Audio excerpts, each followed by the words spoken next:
it's another episode of Mad as a Goat. Too much energy, I'm sorry about that. Now today I want to talk about psychic abilities and psychic stuff. You know what I'm saying? I'm talking about like energies in the room and light flares and your TV turning off randomly, you know, psychic stuff. We see this stuff all the time, we hear about it. You even got in the paper, I don't know if they do this everywhere, I just know about in Australia they do this. You have your horoscope section.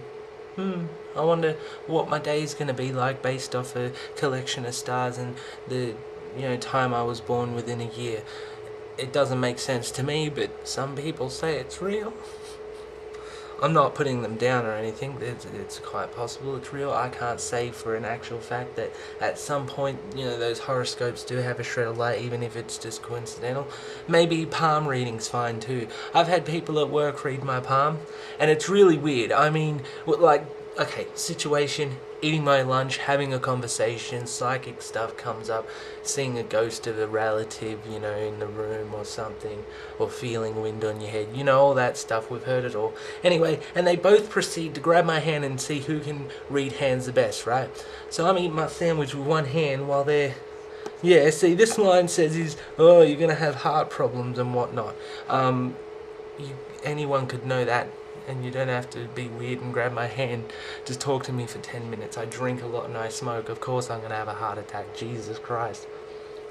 Anyway, so these people are apparently psychic and they see things. I will admit that sometimes in my life I have been like, maybe, because you don't know what happens to you in the afterlife. Scientific evidence is there to say what happens physically to us and how things work in the physical realm as we know it. But, you know, there could be alternate dimensions where our spirit, if that does exist, not saying it doesn't, see, it's a very tricky area. You can't say yes or no to this sort of thing. Do you know what it's like to die and be dead for an extended period of time? I don't mean having open heart surgery and, you know, technically being dead for about 4 minutes or something like that. Although quite traumatic, but you don't get the full experience of deadness. No one can and come back and give you an accurate depiction of what it was like, because once the brain shuts down, we don't know what goes on in the physical realm. Everything in our physical realm that we live in at the moment is basically our brain responding to everything around us. Like our eyes are just catching light. And, you know, it's a very complex thing, the way the brain works. Just get a diagram of each part of the brain, you know, what things are split up into what sections, what processes go where, and you'll probably get completely confused just looking at it. Even with the content section, it's a very amazing tool that we have inside our head. It's really hard to know if psychic stuff is there or if it isn't.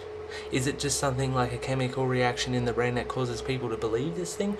Are they stupid? Am I stupid? Are we all stupid? You can't definitively know apart from the experience that we've had in the physical realm. Everything, including science, mathematics, life itself, is all depicted by brains.